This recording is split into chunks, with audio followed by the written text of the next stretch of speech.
hanging out with Jake, and this is an important one because I feel terrible about my. I mean, this is a one-sided relationship at this point. Like, Jake has no idea, but we have a mutual friend, Mike Keegan, who's been on this show like fucking 3 or 4 times. Yeah, and oh man, when did the Alamo move to California? San Francisco. Tail end of 16? December 2015. 15. It opened with The Force Awakens. That's right. Yep. Jake, out here, we had kind of like a thriving independent theater culture. And when you're like elitist independent fans like we all are here, and then the Alamo came to town, it was like, what the fuck? Is this going to be like the corporate monster? Is this going to crush like the Roxy? And I believe at the time, did we still... No, I think nothing new went away. But we were just worried about like all the little satellite theaters out there that were running independently. And then we had a unique experience, especially with Mike Keegan, where Oksana, did you say hi too? Hello. We went to the Balboa for a screening of... It was the Roxy. It was the Roxy, yeah. I can't remember the name of it. I think it was Night Feeder. It was Night Feeder. Oh, and we went in there. And Keegan was hosting it. And we didn't know at the time that he was going to be the program director at the Alamo. But he knew who we were, and he greeted us and was just like, hey, I'm glad you all came out here, y'all from the Overlook. And we're like, who the hell? But like, that was like a little independent San Francisco movie where mostly the audience was made of cast members. And it was a great experience. We were watching like a film that normally wouldn't get this kind of attention or like love from somebody hosting the event. And then, then we went to the first Terror Tuesday, which was that regional slasher movie, Don't Go in the Woods. Yeah. And it sold out. And me and Oksana, we're brutally late to everything, which Clark will attest to. Confirmed. And Randy will attest to. And it's fashionably late when you ask us, but we got there that night, and there was only one ticket available. And I'm like, Oksana, go. I'll chill down here in the beautiful bar. And then Mike came out, and he's like, no, we have some blocked off. Like, come in here. And he got us in there, and I don't know, it was like a VIP experience. And then I think for the next 3 years, we didn't miss a Terror Tuesday or a Weird Wednesday. That's awesome. He's smart. He knows who the right people are. Yeah, he could see a sucker a mile away. That's right. I mean, dude, Jake, we were buying, like, the dude who did our art, the gross uncle, Grant. We've had him on the show, too, but we were buying him a ticket every week. It was cheap. What the hell was the Terror Tuesday price originally? It's like $5. Yeah, it was just $5. Yeah. Yeah, and we were bringing 2 people. We were paying for him to come, and we had our little area. And then I remember when Mike left, I remember just being like, I'm not going to stop coming. But then I did, and it wasn't like articulated or thought out. And then we saw the new program director. And I remember talking to Mike on the show, and I'm like, what's up with that dude? And he's like, oh, dude, Jake, he's fucking cool. He's like, you guys haven't met him yet? You need to go like be friends with him because he fits in here. And I just remember him vouching for you and thinking, you know what? I'm going to. And then I never did. So this is my long-winded apology. And I really am excited to have an opportunity to just hang out with you today. Oh, well, thank you so much. And it's not one side. I mean, the being at New Mission, I'm sure Mike can attest to, is a very dizzying experience, or was at the time. So I wish I had, when I was there in that spot, had been more active in outreach, but it was a lot to do going into a show. So I apologize for not being more forthright on my end too. But yeah, I'm just stoked to hang. I'm glad, just happy to talk about anything. And both of those series are near and dear to my heart too. So anyway, any way we can talk about horror and exploitation, any of that stuff, I'm super down. Mike's a great dude. So. Now, for the record, I am not included in that whole diatribe, as I have been to, I think, 1 Terror Tuesday and 1 Weird Wednesday. Which ones? I went to Carrie when there was like they had like the prom in the bar. Okay. And I went the 1 Weird Wednesday. One of the better decisions I've made. Freddy got fingered. Oh God! Oh hell yeah! The movie's amazing. Oh, nice of you to chime in, Randy. Also, should we introduce ourselves? I feel like that's a bit on this show now. Yeah, Jake, I'm Clark. We've met a couple times. I don't leave much of an impression, but that's about it. It's not true. Are you going to introduce me? Come on. And that's Asshat, Magoo, and Russell. Yeah, Jake, dude, it's long overdue. And I think part of the reason I was suspicious of you was I heard you moved from Texas to come out here. That's true. And I did. like, and I'm going to add some more even wilder. I was from Florida originally before moving to Texas. Oh, my man. So Where it's in just, Florida? Lake Mary. It's 20 minutes north of Orlando. Gotcha. So went to the Enzian a lot and went to the parks a lot, of course, as you do. But yeah, just full Manifest Destiny. So what is what is the Florida film scene like? Do they have like a strong independent culture? It's really strange. So I went to Florida. So Florida State. I went to Florida State. Has an amazing film program. So there are a lot of people that go through that. I think when I was trying to think, the year after I graduated, I know that Barry Jenkins like came to talk about. It was between Moonlight and In Medicine for Melancholy. I think he was still working on getting funding for Moonlight. Came to present a bunch of stuff. Yeah, there's a strong film pipeline there, but everyone just kind of, it's a pipeline feeder system into Los Angeles for the most part. But as far as independent stuff, not really. You would think. I mean, there is actually, to get back, there's a strong scene in Miami again because of Barry, and that's the Borscht Film Festival. So there is that, but that's kind of more tied to like the Art Basel, like sort of larger like art scene. Wait, the like Borscht Film Festival? The Borscht, yeah, it's awesome. You guys ever heard of this? No, I know Oksana's parents make borscht. don't they? Yeah. Okay. Yeah, it's great. It's kind of, it really is like kind of a fusion of like the Art Basel scene in Miami too, but it's a ton of local filmmakers, mostly shorts and like some features, but it's cool. I never got a chance to go. We've heard really amazing things about it.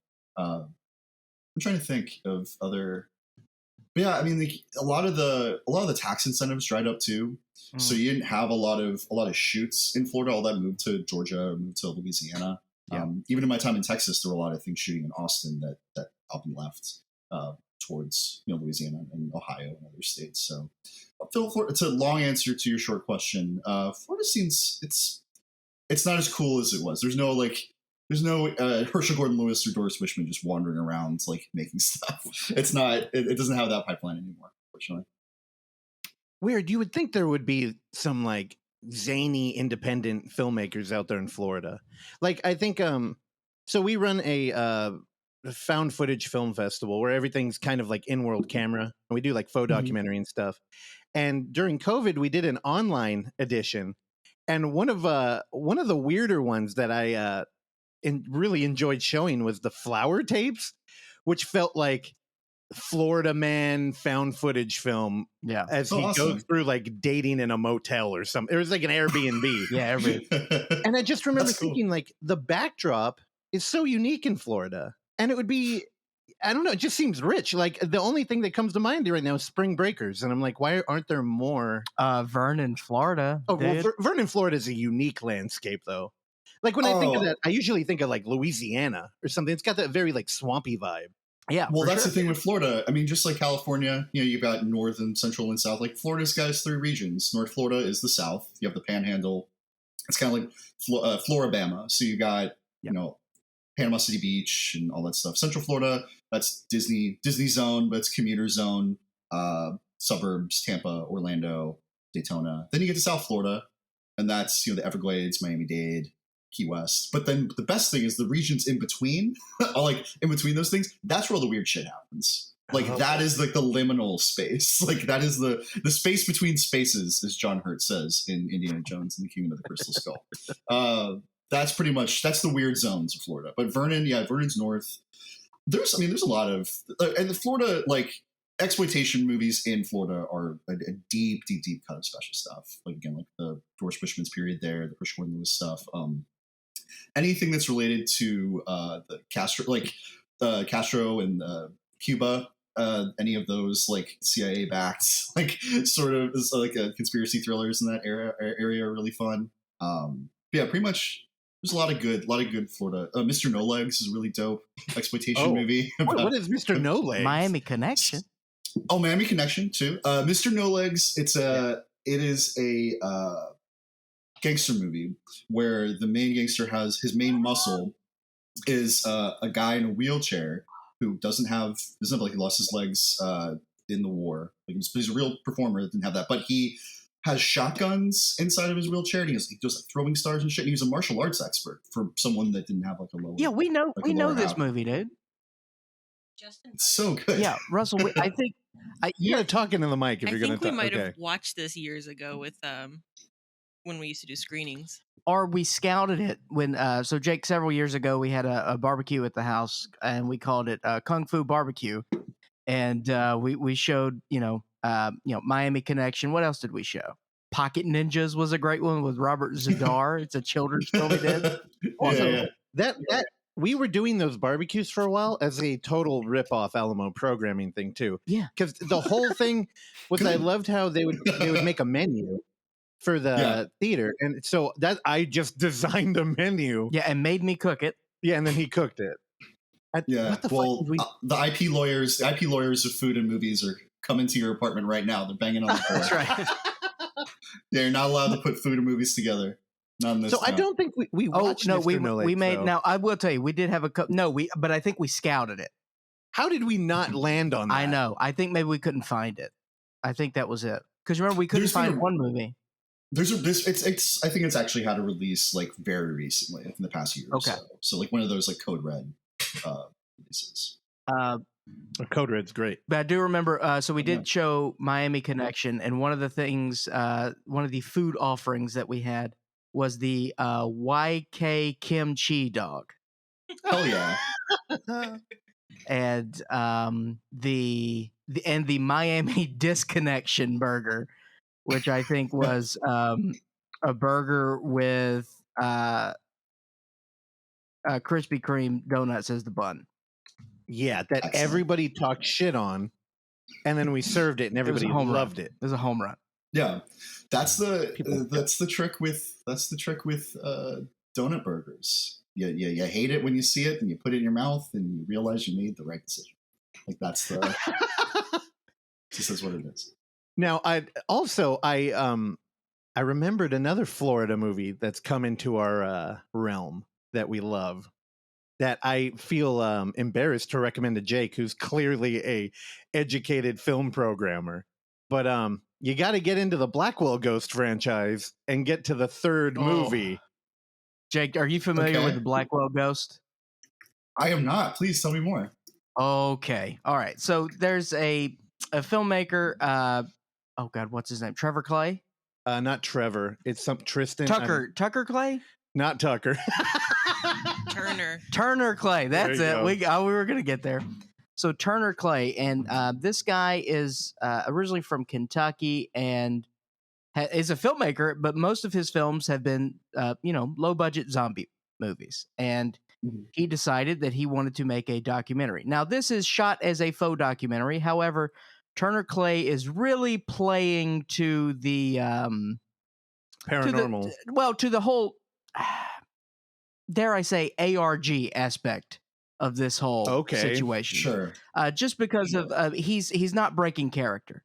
So the Facebook page he has, people are interacting as if this is a real phenomenon that he has encountered. So the first two films actually take place in a home outside of it, within somewhere in Pennsylvania, and it's based upon this old tale of this old woman who had a boarding school and used to kill children and throw them down the well.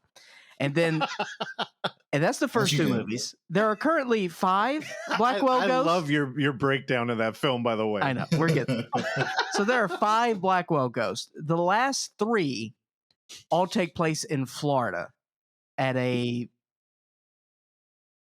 I love that house. It's like a 3-bedroom, 1,400 square foot place that's on the water. So I don't know where in Florida this was, but the location's insane. It's kind of like if an Airbnb organically appeared out of nowhere and you got in there and its only goal on this earth was to like bore the people staying there, except that it was haunted in like the thing with the Blackwell ghost is it's really, are you familiar with all the like ghost adventure shows that are out on like travel? Oh yeah. So, Ghost Adventures, that's the like pinnacle, like where Zach Baggins now has a museum permanently in Las Vegas and drives a Ferrari and crap. That dude, if he had like really kept himself to trying to convince people the shit was real instead of being possessed 5 times an episode, that's what the Blackwell ghost is. This dude doesn't crack. He doesn't do interviews with anybody. And all the movies are like chronological, and he involves his life in a way that only found footage film can do. And it's fascinating. It's good too, because you can't, he can never jump the shark, because if there's like an ending like Paranormal Activity would have, everybody would be like, okay, it's fake. So really, you get a lot of stuff like in the Florida wing of his movies. The main thing he runs into is knocking, and it's terrifying. It's so good, and the franchise picks up when he gets to Florida. Man, Jake, I'm glad you're here to sit down and hear this shit, because the thing I loved with the Alamo lobby was the energy we kind of bring from this podcast is we're a group of people who, like the way I met Randy, our engineer, was we were working at a warehouse job with 400 people in it. The reason me and Randy connected was because we started talking about Truffaut. And it was like, but we were both kind of like laughing at it. We're like, how fucking lame is it that like, the two people that know who Francis Truffaut are, like, but then, that pivots into like a love of genre film. But man, our taste really, we scraped the bottom of like Amazon Prime and Tubi, which love Tubi. Okay, good. Absolutely love Tubi. The People's Republic of movies. Tubi is the best. Hey, they're based out here. Have you ever talked to them? Tried to. Have not been successful quite yet. But I would love to know more about their model. It's nuts. Yeah, it's just like if I have to watch, I can watch like a little bit. If I get to watch 10 minutes ads that are in like random spots of the movie, so I can watch House of Wax. Great, done. Let's go. Now, are they random though? I feel like they're timed. Like I don't know. They kind of are. Like I don't think it's like like old like cable broadcasts. They would find spots, I think, to do it. I think I've had it happen in the middle of a scene before, which is frustrating. Yeah. I think it depends on if there's someone that's there that can look at the metadata and like figure out like a good spot for some movies. But for some, it's just 20-minute mark. Let's go. Like it is kind of arbitrary. The shit we're watching, there's not a person there scanning for a good commercial break, trying to keep the integrity of their film together. Well, that's my thing. Here's my question. You go to the theater, they front load all the nonsense up top. All the commercials, all the trailers. Yeah. Why can't we do that in streaming? Because I think visual advertising has like shown like a reduction in returns, like in a terrible way. But radio and podcasting, it's thriving, and I think that's why you see in all the podcasts they kind of make it like a big part of the show, where it's still like, dude. We went and watched *Malignant* last night. Yeah. And screening 7:20. Don't expect that movie to start before 7:45. Yeah, it's like 7:45. Dude, it's at least a half hour of that shit. Yeah, that's a pro Alamo thing. Is the ad reels are 15 minutes, and that's it. Like you have that grace. That it's built for the service. So if the movie's going to start at 7, then the movie's going to start at 7:15. Like there you go. Like I appreciate that. Granted, if like myself or somebody else got up and talked for a half hour before the movie, maybe that added some time, but it's a little different. But for like a first run, like you're in there. It's because you need to time it out, because the difference between like going to a Regal or an AMC is that like it's just like a trade show basically. Yeah. It's there's screen space and they're moving cars in and off the lot, whereas you have limited screens and you have people that are going to be serving and figuring out their hours and labor and all the sort of minute operational things you don't really think about when you're just there to watch a movie. Like it has to be kind of a Swiss clock. So it made it it's good because you kind of had something to kind of hinge things off of, but it made it very difficult in a lot of ways to do events. That's really interesting you brought that up, because one, I think the Alamo, it just works better. They tell people show up early, right? And then you're kind of rewarded with the like relatable film reel before, which I found a lot of music videos that I still listen to from the pre-show. Then when we get into the movie time, you are given the commercials, right? Now that's great because you get a bathroom break. Also, if you're there early, you're probably going to that bar. So it kind of acts as like a utility moment too. Yep. But the thing about the Alamo is all their commercials are aimed at the Alamo. So a lot of the programming of the commercials are for films coming up, and maybe they'll only play 1 or 2 times, or maybe it's for Terror Tuesday. And I don't find myself allergic to that. I think it's the broad sweeping like, hey, guess what? Jackass just got bumped, but we're going to show you this trailer every movie for the next. And it's like, man, fuck you. Like, dude, A Quiet Place 2? Man. Wow, that really became the anthem of the lockdown. It was just everywhere. There were billboards left up that never got taken down, and it was like, I hate you. There is a poster, like a 18-month decaying poster of the Lovebirds that Issa Rae thing on the corner of Divisadero and is it like by the page? The right is right there, and it was just funny to keep driving by it and seeing it like just slowly whittle away. Or like I think there was like a Fast 9 poster right next to it too of just these pandemic artifacts. Poor Kumail. If we had any idea it was going to be longer than 2 weeks, you know what I mean? Like it would have been great to see like a time lapse camera over that. Remember how cute we were? I know. 2 weeks. No, but I'm excited. And the thing about an advertisement for like Video Vortex was it felt like it was really aimed, like it was them programming a little bit like a commercial for the room, and there's something special about that. I think theaters should try and get back to it. I mean, fuck, at the Century we go to, every now and then you get like a weird local commercial, and those are always more like, I don't know, endearing. I like those, or interesting. When I went to go see Olds at the Regal, I didn't realize that Regal has been there are productions that are forewalling like shows for like Regals nationwide. There was this horror movie about people staying at this hotel in like Nantucket or somewhere. I can't remember what it was called, but I'm like, is this something that's gonna be playing at a Regal? Like it's like it's insane. Like it was. I didn't expect that, but that's kind of the thing with distributors, or not distributors, with exhibitors right now, especially of that size, is that they don't have people that are creating stuff. They have marketing associates and managers that are, making sure that, whatever content is coming in, that they're blasting it out there. But there's no one that's curating things specifically. There's no curation. Like curation is dead for most places. Like curation is kind of given way to the algorithm or feeding like what people, marketing data, what people think they want. And then they're kind of doing that sort of thing. Whereas like, I appreciate what independent theaters can do, obviously, because that's run by people that are showing other people things made by people.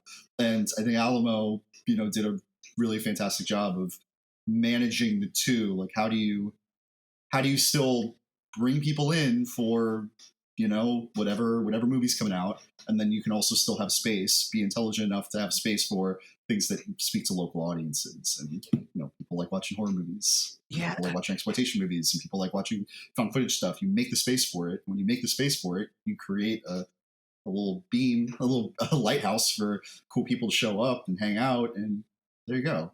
You have to create the lane for it, and people will come.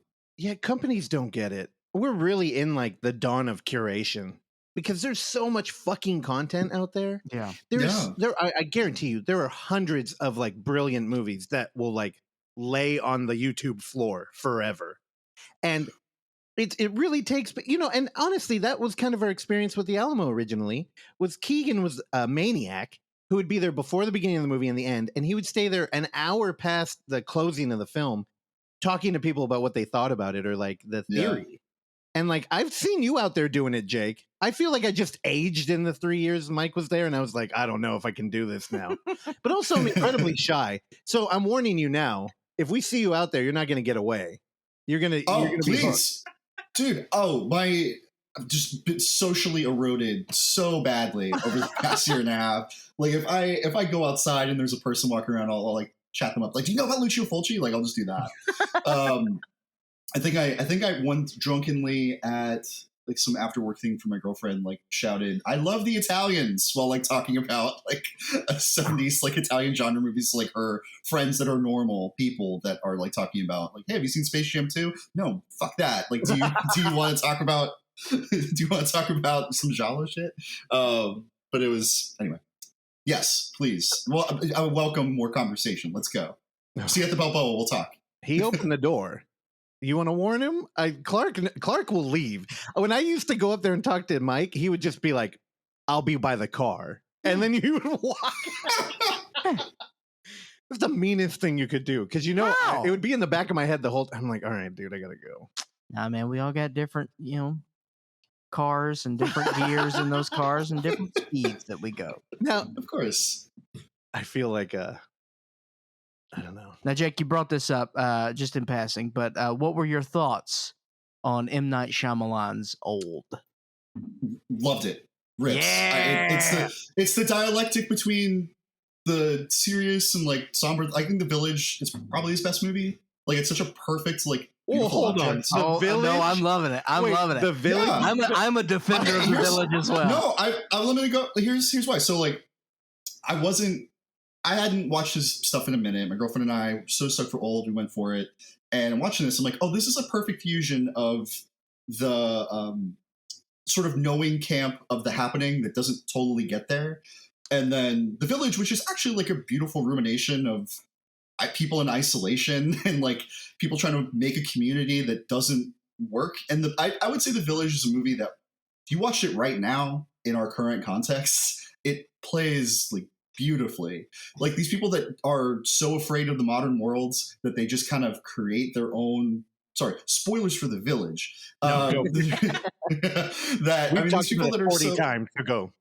Yeah, I mean, there's these people that are so terrified by the modern world that they just insulate into this like micro community, and I think that Shyamalan in particular, he's not a filmmaker. He kind of came up at a period where people weren't actually speaking about people's personas and points of view, or they wouldn't say like, oh, this is a filmmaker of color that's making the story about like whiteness or talking about like race or any sort of intersectionality in a specific way. But his movies like do touch on that in really I think like smart ways. And Old does that too. Like the sort of like class distinctions that are in Olds, even if you have a character named Midsize Sedan, which is one of the funniest dad jokes in a movie so good. of recent vintage. Sorry, it's a long-winded thing. I think that Old kind of hits the dialectic of all the things I want from a Shyamalan movie, and that you have these beautifully constructed set pieces. You have people that are just fiercely committed to going for it. Like everyone's kind of locked in, and you have all these different wavelengths of different types of performances and different types of things. Like it's good. Like when the fucking Hereditary kid shows up from behind the rock, great. You know things are going to be fun. It's just good. I had a really good time. I wish it had ended like 2 minutes before it did. I think it was like a little too studio notey at the end, but there's that perfect shot of like a tableau of the camera coming in while the two kids are talking to the other kid and giving him the note back. Like that's pretty good. And you're like, oh, the movie can end here. This is great. And then it keeps going where it's like, hey, don't worry, everyone's gonna get prosecuted. The cops will save the day. We've arrested the whole island. Yeah, the whole island. Yeah, fucking break. Well, I never thought of it in the context of like COVID, like being a thing we're all going through. And I feel like you could make an argument that Lab Leak at the end, or it could be like a parallel there. Mm. Oh, for sure. Like, damn, that's great. I mean, dude, Jake, we've talked a lot about Old, but yet you brought up a bunch of things I'd never considered. Like that movie clearly was a microcosm, but like as like an agoraphobic kind of like lockdown microcosm, I hadn't thought of that. Did you read the graphic novel? No, I didn't. I did look up kind of the differences, and it makes sense that is more kind of just of its own thing, and this has more of like a corporate, like all the corporate intrigue and all that stuff is inherent in the movie, but not in the book. So for him to add that, and for that to be the sort of conspiracy theory or conspiracy thriller element of it, I thought was fascinating. But I didn't read the graphic novel. The graphic novel kind of plays out like a French New Wave like kind of like a Godard Day at the Beach, which is really weird. And it's got like a bunch of like the kids in that movie. You know how like they kind of like wander off and they like bone and it's like, oh shit, she's pregnant. Yeah. In the book, they're like, we're gonna die. We should have orgies. Let's go get those. And it's like, all right, That's very French. what are we doing? I know. And the thing is, it's Paul kind Schrader's of old. yeah, right, dude. And it's very like contained, and I don't know. It's just like bleak. And and then at the end, they like shoehorn in this explanation where it's kind of like they are unraveling the enigma by literally telling a fable that is kind of summing up the whole book. And it's like, wow, I really appreciate old now. And if you're going to celebrate life, I think the best way to do it is like, I'm straight up laughing at this girl in this movie dying of her bonitis to the point where I guess I'm the only one who was moved by the couple on the beach reflecting. Yeah, no, I thought it was lovely. I almost got a tear there. I don't know. Gabriel Garcia Bernal, like he eats up that scenery at the end, right before he dies. He's just smiling back at his son. Well, that was great. Jake mentioned, hold on, I got to go back because you mentioned the camp in The Happening. Do you think like Shyamalan kind of navigates that? Like, do you think he's winking when he has weird shit like The Happening going on? I think that also that the Alamo did like a riff track of that, or they did. Oh, sure. What did they do? Ripper's Delight. There you go. It was the comic. Yeah. Well, the fun thing about I'll get you some break the kayfabe on riffing shows. They're actually really, really hard to book now. Oh, so why? Before studios would allow you to do that, but then legal departments were just like, no, we don't. We're systematically being like, no, we only license out for straight screenings, not for riffing or those sorts of shows. So the titles that you could show to do riffs on diminished like pretty substantially to a handful of distributors, which made it very difficult. Why do they think it's going to like diminish their product? I don't know. I think there's some really arbitrary decisions that are made by larger. some older. I mean, why do you think The Devils hasn't been released? It's because there's one like Catholic executive that hates that movie. It's trying to bury it. That's the story anyway about The Devils and Warner Brothers. But you know the sister, whatever the hell, Sister Vanessa Redgrave can show up in Space Jam 2. So I guess it's not totally buried. Sorry. But yeah, going back to your thing about The Happening, I think it's there. I mean, Mark Wahlberg, what he's tuned to in that movie, I think that's where the movie like shines. Like him telling the kid at the beginning, like, you're so handsome. You gotta get smart at some point, guy. It's about science. Like him as like a science teacher. That's fucking hilarious. Like he's got it. But then John Leguizamo is playing it like bone seriously. Like is this really like tragic? And everyone's playing these different keys. It just doesn't totally, I think, come together. But it's inherently silly. But at the same time, watching old The Village and The Happening in a post-COVID environment, it's a really different experience for sure. The sort of inexplicability of The Happening is more of a feature, not a bug. It's as Mac Dre says, it's okay to be stupid doo-doo dumb, and that's exactly what The Happening is. Like it is just dumb as hell, but in like I think a really appropriately dumb way. Dang, it's good dumb. I feel like a hypocrite now too, because normally I preach that. Like I feel like I'm a dumb audience member when it comes to appreciating acting. And I think whatever ends up on screen is, by choice. And of course, there's so many biographies and everything where an actor and a director didn't get along and it wasn't the performance they wanted. But I would always argue with people about Vertigo. And I'm like, well, Hitchcock didn't want Kim Novak, but the people who love her, they love her in that movie. And the audiences of Vertigo love her in that movie. And it's partially because she doesn't work perfectly. Like she's portraying a non-actor acting. Like trying to live a double life. Yeah. So I watch like shot on video stuff, like a lot of the Bleeding Skull. Like I'm reading through that book right now. And I always end up taking everything at face value. Yet when I come to like a Shyamalan movie, I just realized I don't do that there. Like when it comes to comedy or like it feels like, God, that was dumb. I instantly think it's because they fucked up. And I think I'm wrong. Thanks, Jake. Well, I just think that the way that people read Shyamalan is fascinating because he was one of the last of I look at that period of like late 90s, early aughts, like studio stuff, like as one of the last times where like big money's being thrown around. Big money's being thrown around at the exact same time that people are still making original things. And there's at least like time and energy and effort that's put behind that. Because really gets like 2008 and the financial crash, like that had such a huge impact on studio filmmaking. Because a lot of the money had dried up. And these studios or larger production companies are looking for different sources of revenue and became more financialized. And that's also like a post-Marvel period too. Like the franchise filmmaking, shared universe filmmaking really started taking hold around that time. So when you get to someone like Shyamalan, like his idiosyncrasies, for someone to be working on that broad of a scale and be known for that, I'm just explaining, how audiences react to named filmmakers, but it's become significantly less of a thing in 2021. Like there are only a handful of filmmakers you can think that are like above the line guys. Like look at how Candyman was sold more on Jordan Peele's name than Neil DaCosta's. Yeah. People know who Jordan Peele is and what he brings to the table. But it's kind of rare. I mean, the person has been kind of wiped away from the mechanical process of filmmaking. Like I'm not going in to see The Eternals because of Chloe Zhao. Although it's known that she's a film. I mean, she won Best Director, but like most of the audience members of they're going to see The Eternals are not going because they saw Nomadland.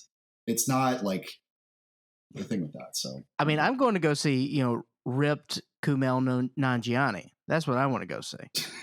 The Joe Piscopo era of Kumail Nanjiani. We could only hope. Don't you dare say Joe Piscopo around Clark. Look, he's my favorite. Joe Piscopo. Really? He's a national treasure. Is that damn picture in here? It's in the garage now. It's in the garage. Oh, I guess it got downgraded. I have a. I love Joe Piscopo in Sidekicks, the Chuck Norris Karate Kid ripoff. It's good. Well, Dead Heat. Dead Heat is.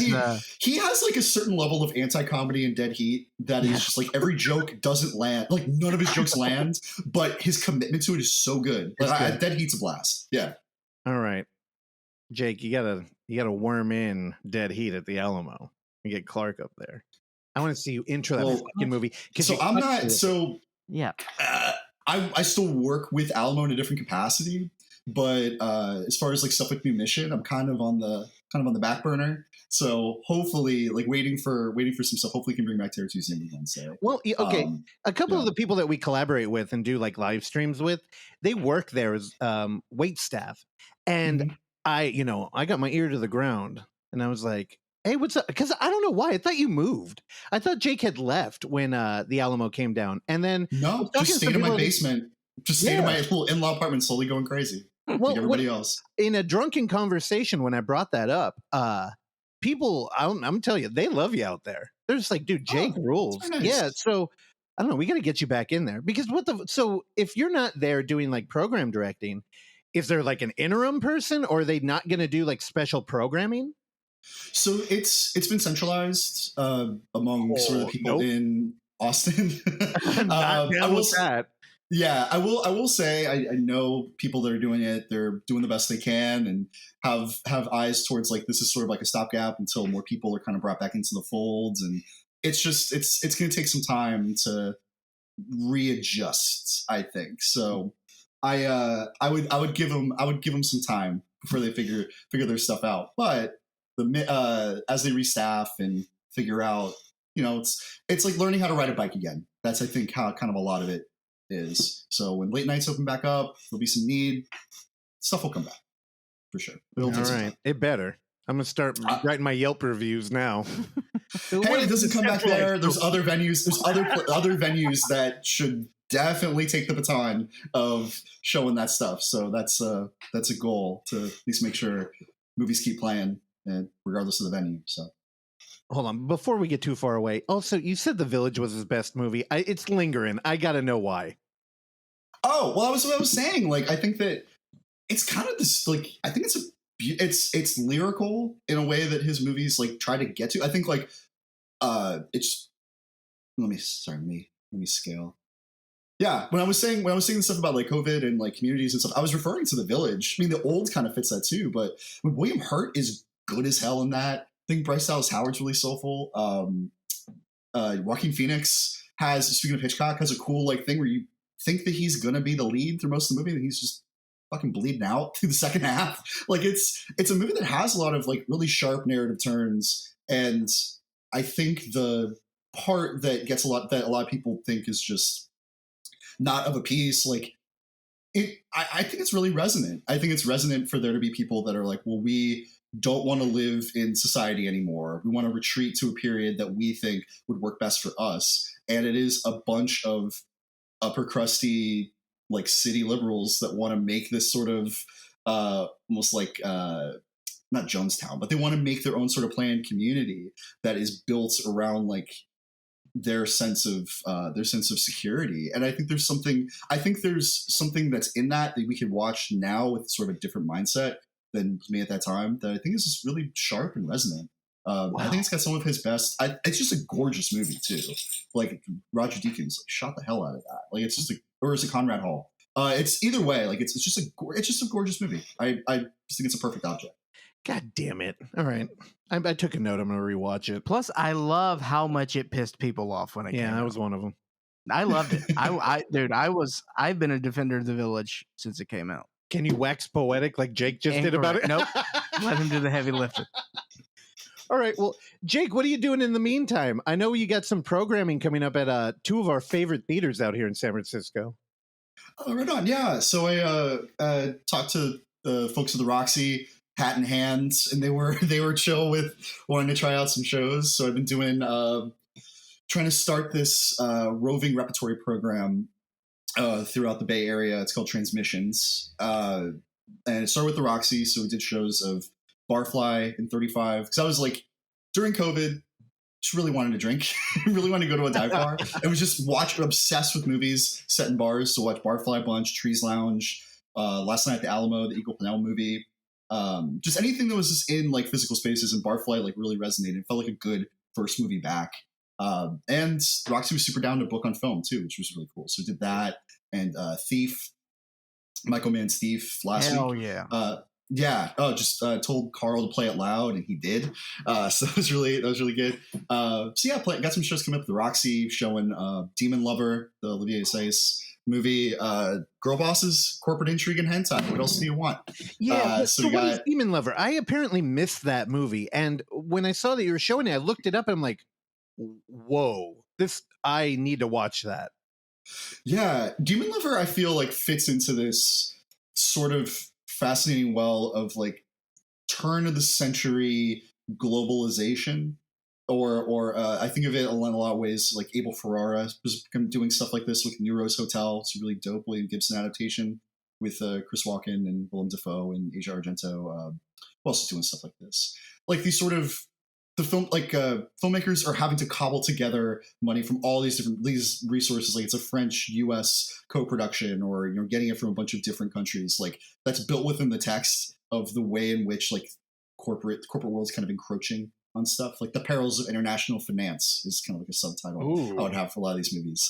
Michael Mann's Black Hat kind of gets into this too. Yeah, but Demonlover rocks. It's competing execs trying to buy. Just buy websites. Like it's very web like 1.0. They want to buy this game called Demonlover, this like very popular Japanese game, and it turns out it may be a front for some real dark web shit. But it's great. It's got Connie Nielsen and the Queen, Gina Gershon, and Chloe Sevigny. Like it's rad. And Assayas loads it with his usual sort of post-punk soundtrack proclivities. You'll hear some Sonic Youth. You'll hear some good shit. So yeah, Demonlover, Boarding Gate, Demonlover, Irma Vep, like top tier. I'm big Assayas fan. Hell yeah. Sold. Now, before Demonlover, the week before at the Balboa, you got a little Putney Swope action going on. Yeah. May he rest in peace, Robert Downey Sr. Prince. That's right. Yeah, Putney Swope is basically just a Molotov cocktail, like on screen. Like it's an awesome movie. You would think it's definitely of its time in terms of its, the way in which it handles sort of race relations in relation to like, Madison Avenue and corporate world and stuff. But it's funny as shit. And it's the stuff that it says, it came from Downey's own frustrations of working in advertising. So he was doing all that. And while he was trying to make Chief Elbows and his other like New York Underground movies, it fucking rules. You don't have Robert Downey Jr. in Tropic Thunder without Putney Swope. Like his whole thing is based off of character playing Swope, but it's rad, and it's Adam at the Balboa was super keen on showing it. Like I mentioned a couple titles to him, he was like, Putney Swope, big room, like, okay, cool, I hope people come to it. Oh, yeah. So it's a beautiful restoration. Was it from the American Genre Film Archive? Those guys are all great, and they're repping that, and it should be fun. Hope to see some of y'all there. It's good. Dude, now those Balboa owners, aren't they a trip?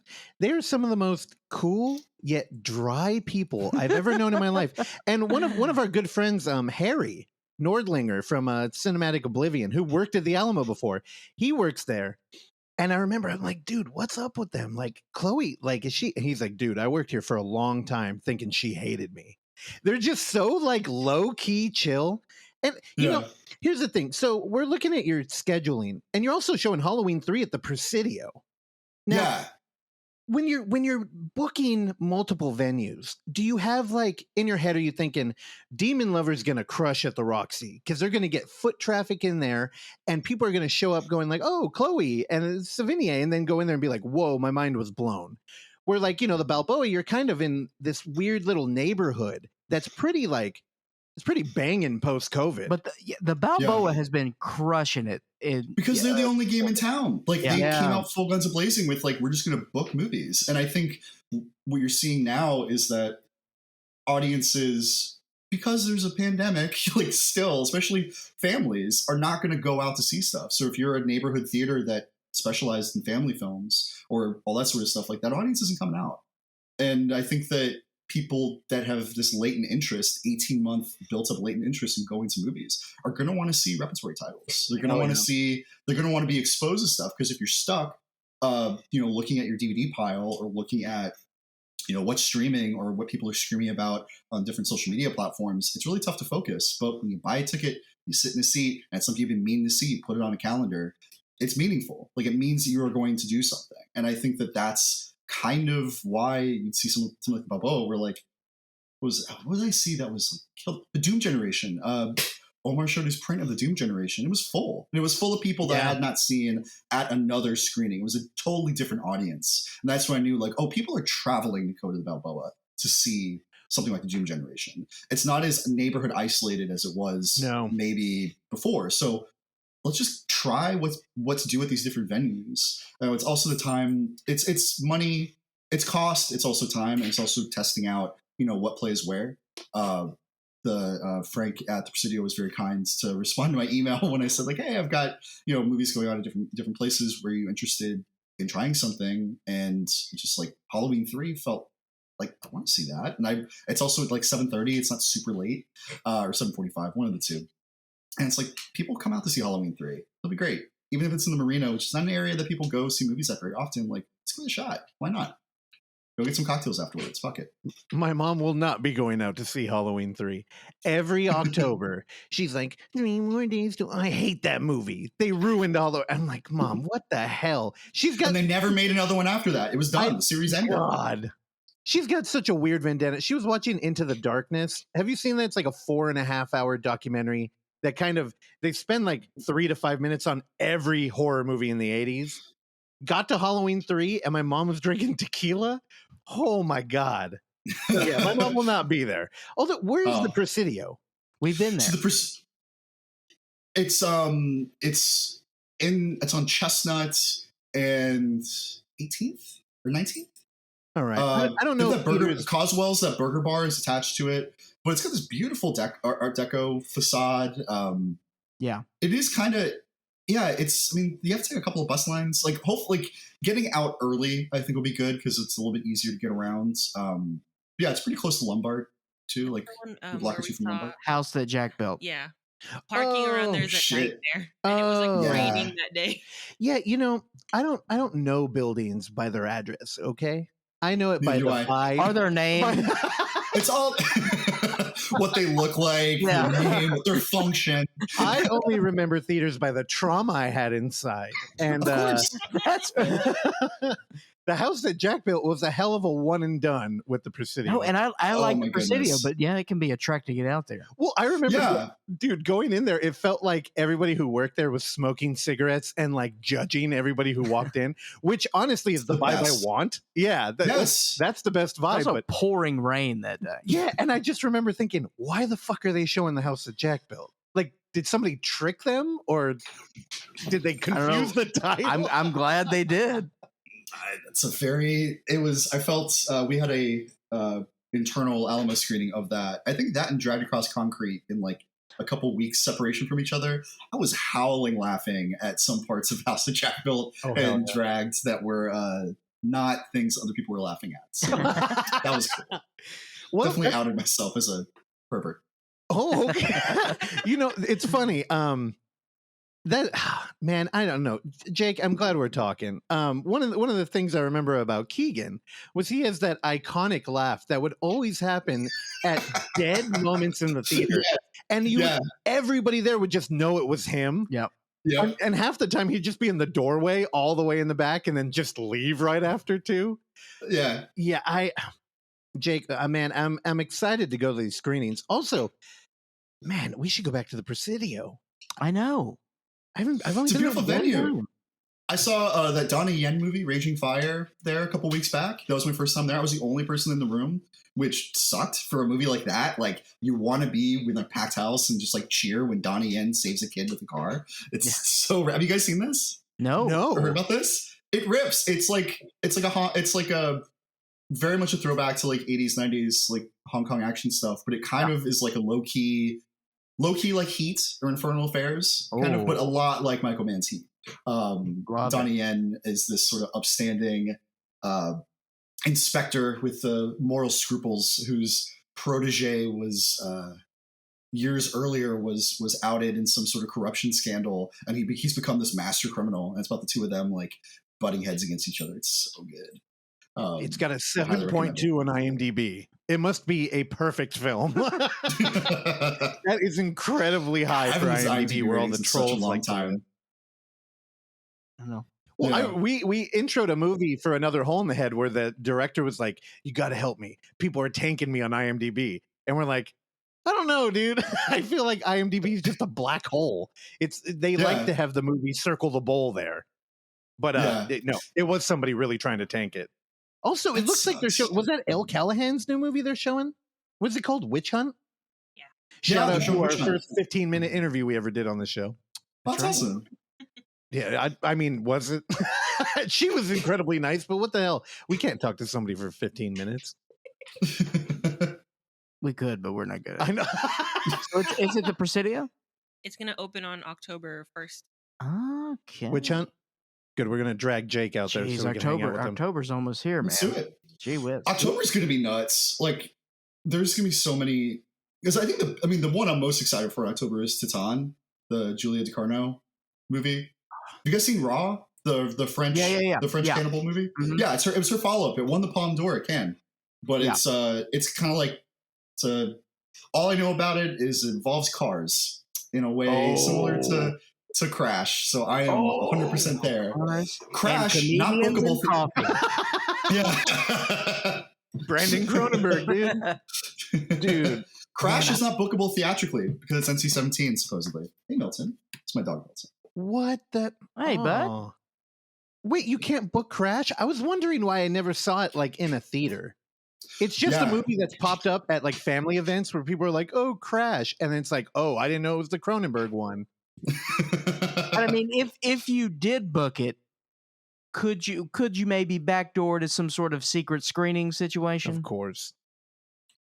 You're gonna put him on the spot to answer. I think that being roguish, I think that people can be roguish and just go for it. But it's tricky because then it's like, do you have a print available? Can you play it? If you have the print, are you in a venue that can thread it up properly, or are you just going to play like a Blu-ray or the 4K or something, or the 4K like UHD disc? Like, what's the best experience for the audience? That's what's kind of tricky. So I don't know. I also wouldn't want to spring Crash on someone as a surprise. That's also, it just gets to that where it's like, why would you do that to somebody? You didn't have them prepare. Or just say like, oh, we're showing Adam McGuane's Exotica. You should totally come to that, and you're prepared for Exotica. But you get Crash instead. That at least is like a bait and switch where the audience is prepped. Sure. But then there'll be people that are like, I didn't buy a ticket to Exotica because I thought it was going to be Exotica, and you should Crash instead. What the fuck? Like, it would be like that. Yeah, I'm here for Ratatouille. Dude, I feel like Jake could get us those movies you were looking for. Clark's been going down a dark path of film lately, and he's had me trying to find like Taxidermia. And what else were you looking for? The poop movie that's 5 hours. You cannot find River of Fundament or Visitor Q. We're gonna get there at some point, but I can help you find those. You cannot find Visitor Q anywhere. It's very annoying. You guys on like Caragarga or any of those like private tracker like torrents and stuff? Do you guys do that at all? My God, that's Russell's territory. You got to email me that stuff. Yeah, don't school me on here. I'm very. Hey, is Pirate Bay up today? And that was like. And oh man, fishing for a virus a lot of the times on there. Yeah, I think that film culture now is having a VPN and knowing how to torrent. Like, that really, it's the way that people can share stuff. And I mean, obviously support boutique releases, buy what Vinegar Syndrome puts out, and Severin and Criterion, all these folks like doing amazing work. But if you can't find it and you don't have cash, like download it, watch it, and tell people about it. Oh, dude, for sure. And that's what it is. It's like we're looking around for a physical copy, and it's like, no, it's gone. Yeah. That's going to be Cruel Jaws, and then we're going to throw our shit up there. That's $500. Right. We got it, baby. Jake, you know, what we should do, because you were talking about in the lockdown wanting to drink, we got the best double feature. It's going to make you want to drink, and then it's going to make you hate yourself for drinking. You open up Wake and Fright, the best drinking movie ever. Great. Excellent. Right? Then you end with The Golden Glove. Have you seen that? Is that it's a serial killer movie? Yeah. Yeah, I've seen that. Well, this is the first one you don't want to talk about, though. No, it's brutal. Like it's brutal in a way that's fun. Like I dug it. It's not one I'm gonna like be super hyped to like go back to. Good makeup on that guy. Very handsome man, made to. Yeah, you see him without the prosthetics. Super handsome guy. Yeah, that's good. I think that it's kind of like Colin Farrell made Colin Farrell look like Richard Kind in the new Batman movie. It's kind of like that level of stuff. I like your reaction to it, though. You've been so upbeat about things like The Village or like old, and then it's like, I could get Taxidermia. You mentioned The Golden Glove. You're like, oh.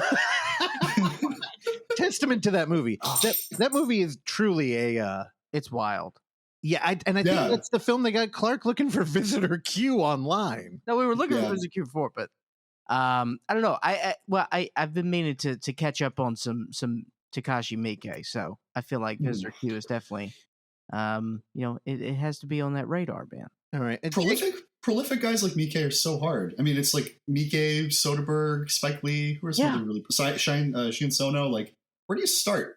Where do you go? Like, it's very, very difficult to keep up, but it's fine. It's like, especially when you've got 100 features, like Takashi Miike. If you're an obsessive and a completist, it just breaks your brain. Like, what do you do? Just pick and choose. Do your thing. Get out of here. Yeah, I don't have that problem. I get into a director and I'm like, I love it, and then I hide from them the rest of my life. Like every director, I don't think I've seen every like Carpenter movie, which I haven't either. And I don't know. It's kind of like when you watch them all, it's done. I don't know, especially when they're dead. That is true. Well, because you want to have the feeling of exploration, and it's fascinating. Like one of my favorite curated experiences during lockdown was the Movies at Home series on the Criterion Channel. Oh yeah. But one of them, which is a filmmaker I've really, really gotten into recently, is Blake Edwards. And I've always liked Blake Edwards, but like 80s Blake Edwards, like super bitter, like male menopause, like Blake Edwards, like that's like that. I love that shit. So That's Life with Jack Lemmon, fantastic movie. But this sort of period of these guys that were either mavericks or getting iced out of the system as like things got more oriented towards younger people again, like we're more like, genre oriented or action adventure space or something that was not about old dudes and their problems, still them kind of working through it. It's like Bob Dylan in the 80s or all this stuff. It's like that's a period of people's artistic arcs I find really fascinating. So yeah, but someone like it's still tough because like Edwards is super prolific. Yeah. Where do you go? Like you just kind of find these little like narrow trenches and kind of go for it. All right, we start with the Pink Panther and then we go from there. Yeah. So Jake, what's your like go-to genre? Are you a horror guy or are you just like you've mentioned like such a wide range of movies. I'm trying to figure out where you come from.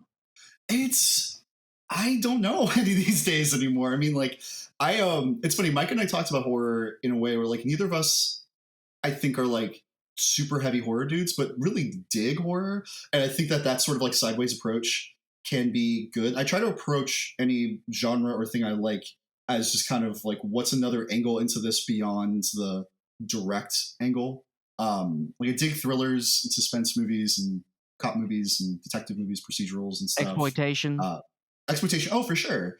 And that's such a broad brush. But I don't know. And really anything that seems like it's made by people, if that makes sense. I mean, like there really is a different, like that sounds really, pointed, but it's tough. I think that I was talking to some friends about this the other day. Taste and palate are two different things. Yeah. And I want to have a wide palette of just, I mean, you guys are like this too, of just give it to me. Like, I want to taste this. Like, what is this? Maybe it's not everything is to your liking. Like, I'll watch the Golden Glove. It might not be my exact thing, but if it's like, you know what, if that gets me wanting to watch some Fassbinder movies or watching like some other stuff like of that, then that's great. It's a lightning rod to something else. Yeah, so like whatever kind of keeps American Boogeyman. Oh boy. Yeah, like any I did that. But like comedy, like did comedies and like pre-code American stuff, Euro freak-out movies. Yeah, just give it to me. No, with pre-code American stuff, the only place I've ever seen it was like TCM had like a few DVD releases that I think I have one of. But like, man, I'd love to dig deep in there. Well, no. Okay. I don't. It's like, all right. So we're an hour into this interview. Jake, I owe you a huge thank you. That I had just realized this. This was one of the last films I think I saw at the Alamo. I had been hunting this movie down for, at that juncture, nearly half of my life, and you procured the movie and showed the movie, and that is The World's Greatest Sinner. Yes, The World's Greatest Sinner rules. And I was movie. there, and when I saw that, that it was being shown at the Alamo, I freaked out. And man, just thank you for that. I could, because it was, I found out about that movie when I was in college, and they showed it for one night on Halloween night on TCM, and I fucking missed it. And I for a decade, could not find it. And obviously, I wanted to see it in the theater, and you made that happen. So from the bottom of my heart, thank you, Jake. Oh, dude, my pleasure. I love that movie's incredible. That's my zone. Like wild men like Timothy Carey, who all they could do, they had this insane radical vision that they want to put to the world. It's like a man wrestling with God, like in the movie. That's essentially what happens, like in it. But yeah, Gone with the Pope, the Duke Mitchell movie is similar to that, or The Astrologer. If you guys have seen The Astrologer, at the Alamo, yep. Yeah. Another movie that is locked in a vault for a variety of legal reasons. Oops. Yeah. And I think it has to do with the soundtrack, like all the Moody Blues songs that are in that movie. It's tough to get that license. Otherwise it would have gotten released. But if a movie can't get released, I did. Dick. If a movie doesn't get released, it's likely music. It's likely not clearing that Which stuff. is so dumb. There's a local filmmaker out here who what did he use? A bunch of Faith No More, and like he won't back off of it. And I remember we got him in touch with a couple people who are like interested in putting it out. Yeah, and he just won't back off of it. Yeah, I'm like, come on, Mike Patton. Also, love you if you're listening right now. And give me a goddamn copy of the movie. I don't understand this. We went out there, had him on the podcast, promoted the shit out of this thing. And I'm like, I'm a fan. Just give me a VHS tape. I don't care. I'm not going to rip that. Won't do it. But back to The World's Greatest Sinner. Back to The World's Greatest Sinner. Yeah. Because we got Frank Zappa was how old when he did the score for that? Early 20s. He was like a child. Yeah, it was like definitely early on. Yeah. Oh man, yeah, that was a definite like third eye opening experience. Like that movie. Another one that took a while to track down. Tom Schiller's Nothing Lasts Forever. Have you guys seen this? No. But where did you get the print for? He's like, I don't Greatest care Hits? about it. Oh, I'm sorry. For Sinner, for Sinner, it's fascinating. So that was directly with Carrie's son, Romeo. Okay. So I got connected with Millie DiChirico, who's from TCM. Actually, she's amazing. She has her. I saw you last pod, which is really good. She's been on Double Threat with Tom Sharpling and Julie Klausner too. But yeah, Millie is hands down one of the great programmers working right now. So she got me in contact with Romeo because they were doing something for TCM Fest the year prior. And there's what we saw was the 2K DCP, but he was working on a fuller restoration with the Academy, like of a print and a new like scan of that. So that's been kind of long in the works. So I'm curious where that's gonna go. But yeah, that DCP was available, and it was definitely like a when I moved from doing that, working at Alamo in Austin, to figuring out what to do in San Francisco. It's like World's Greatest Sinner. Like I have to play it. I kind of looked at it as like, how long will I get away with playing movies, and what are the movies I want to play? So it was the same month as like The Adventures of Ford Fairlane and a couple other things. Like that was when probably the only time that print's been played since like 1990, like shit like that, where it's just, let's just go. No rules. Come on. Great. Love it. Yeah, Clark was very excited about that. I was actually there with you. I don't know if you remember that while you're creaming your fucking pants over that movie. Help clean it up. God, yeah, it was a good night. I wish you had set me up for it more, because I'm like, what are we watching? You're like, dude, Frank Zappa was like young. He made this movie, and what it's The score. I still have no idea. Like, yeah, Timothy Carey's a Well- crazy person. okay, no, I mean, Yeah, I in want, real life, and then he made a movie. He became those obsessed are with my farts too. Like he's obsessed with flatulence. No, legit. So on the first time I saw World's Greatest Sinner, it was a tape that he had put out, and it was loaded with him promoting his like fart gag, like other movies that he made, and he also auditioned for The Godfather. One or two, or no, he auditioned for one of the Godfathers. He auditioned for it, and he wouldn't stop farting during the thing. It's wild, dude. I love that guy.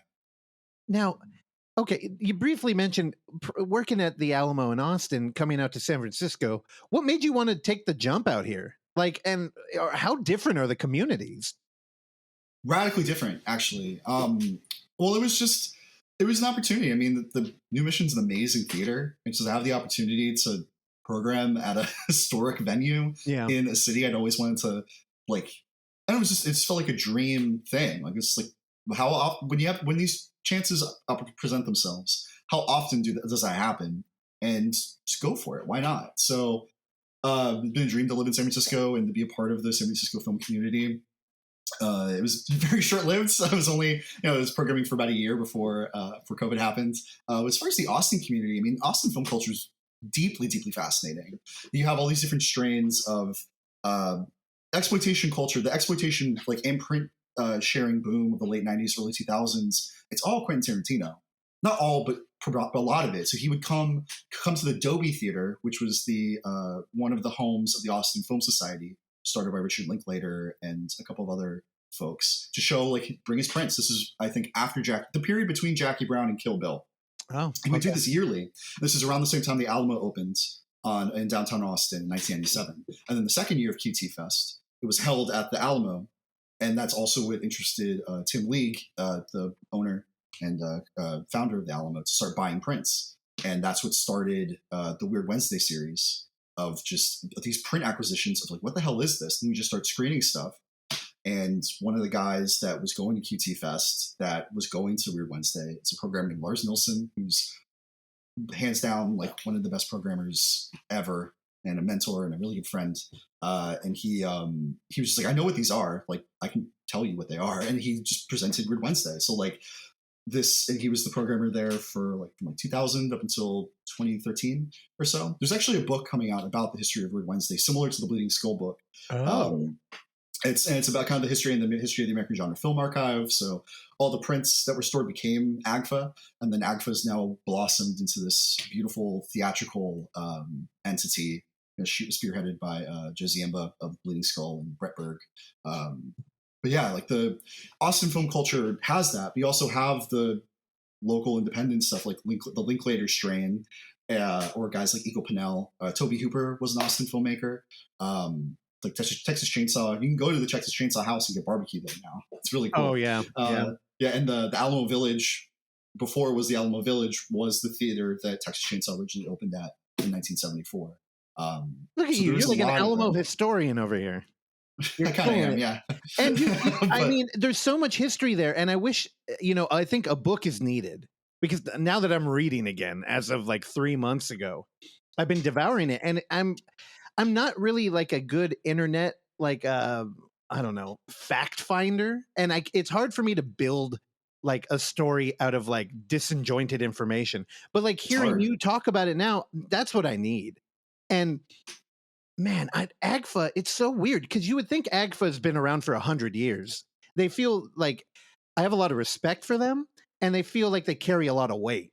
And then Yeah. it's like, yeah, they're pretty new in the course of film. But man, they're such a staple out here. All the prints we get from them and everything. Yeah. And Brett's a friend. We've had him on the show a couple times. Yeah. Oh, Brett. I love Brett. If you guys watch his show, Museum of Home Video, right? No, I heard he was doing like a live stream thing, right? Yeah, he started during the pandemic. Like two of the best things that happened during the pandemic were all on Twitch. Like it was Museum of Home Video. It was what Cathode was doing, or the movie Pass Twitch series, Racer Trash too. Those remixes. Have you guys watched any of the Racer Trash things? No. What is that? So it was an editing collective. Think of it as kind of like a post, like Everything Is Terrible, Tim and Eric style. Like they're an editing collective. They took Speed Racer and they just made it into like this vaporwave experience of just like taking chunks of the movie and creating this feature thing. But they started doing it for other movies. So there's a Racer Trash version of Heat, Alien, the Baz Luhrmann Romeo and Juliet, Vertigo. It's wild stuff. Like, and they do it sporadically. I know that Peter Kaplowski, who's the programmer up at Midnight Madness at TIFF, is a huge Racer Trash guy, and they're showing some stuff up there right now. But yeah, I'm curious how that would play in a room, because I'm just used to seeing it on just on a Twitch channel. Yeah, we have a projector at the house, so whenever we were watching any kind of live stream or computer thing, we would hook it up to there. Like, yeah, our house, it looks like we have like mental problems. You walk in and there's a lot of like living room furniture, but it's all aimed at a wall. It's just a white wall. It looks like we hold like cult meetings every Tuesday or something. Well, in a way. Yeah. If it's all around the projector. Well, fuck, Jake. I'm deeply regretting not having hung out with you for so long now. How long have you been in the Bay Area? Since April 2019. Yeah. All right. Well, I'm glad we're fixing it, because clearly I would want to sit here and talk to you for another couple of hours. But I mean, thank you for taking the time out to hang out with us. Oh my gosh, my pleasure. Thank you so much for having me. We'll chat more on mic, off mic, lobbies, out about town. Let's go. Let's do it. So, Jake, what's the best way for people to be involved in transmissions? So that's a great question. The best way is to buy a ticket to upcoming movies. But you can see, I'm still figuring out kind of the other promotional angles of stuff. So I have an Instagram for transmissions. It's at transmissionssf. You can follow, if you just go on the Roxy's calendar or the Balboa's calendar, and you can do that, or you follow me on Twitter as a paperboy_2000. Big Chris Elliott Get a Life fan, so that's where that came from. On my link tree, I have links to all the shows, but there'll be something more robust coming soon. Was that an alarm? That was a doorbell. That's my dog barking. So this is cool. This is happening right now. Perfect timing. Well, we want to see who's there. All right, one sec. What do you got? Money on a pizza guy? Randy, don't you cut this out. Yeah, Randy. This is life, still Randy. rolling. Oh, on E? Oh, Clark's favorite character from Entourage? Randy, I like your apartment, Randy. thanks, man. Mystery guest? Aw. What was it, Amazon? No, it was the mailman.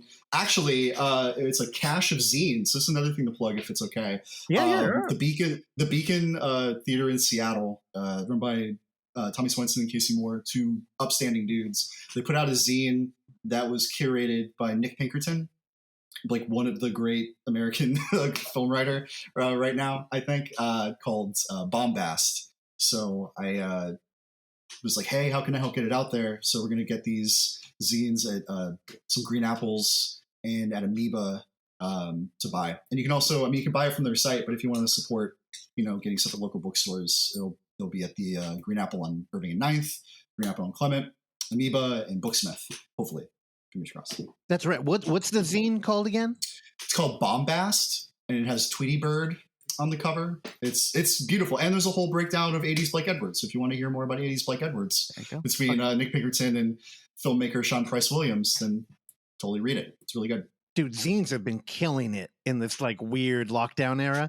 They're so cool to find one on like Instagram and just buy directly. I don't know. They're rad. So I'm very into it. Yeah. It's almost kind of like, it's pretty well produced. It's a beautiful object. I don't know if I have it on me right now, but it's definitely give it a read. And also got some comics in there too.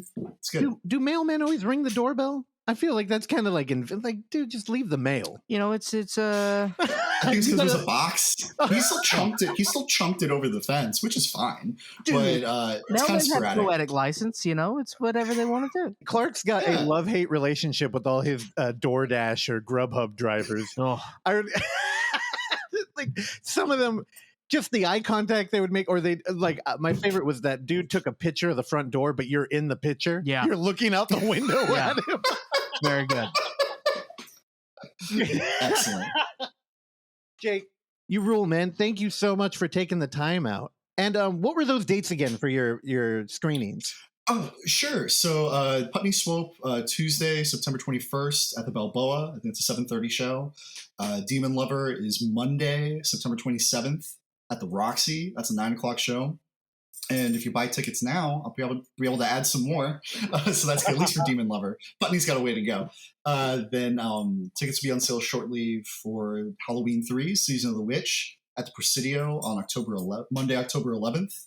And then we also have Arabato, a.k.a. Rapture, Pedro Almodovar's favorite horror film, showing a brand new 35 print of that from Altered Innocence. Really, really fantastic label for queer horror and exploitation titles. That's going to be at the Roxy on October 18th. And they're also going to be co-presented by Amoeba. All the screenings are co-presented by Amoeba, but then the 2 in October are co-presented by Peaches Christ's Terror Vault, Into the Dark Productions. So get some things going there, you guys. I'm so stoked to go to their show at the Mint this year. So it'll be fun. I've never been. Every year we try to make a big production, get everybody out there, and then it doesn't work and we don't end up going. And I only hear it's like the best haunt ever.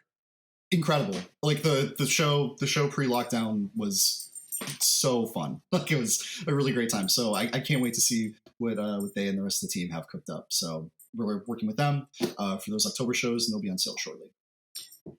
Fuck. Oh yeah. Jake, you rule, man. And you fucked up because now I'm gonna bug you every time we run into each other. Good.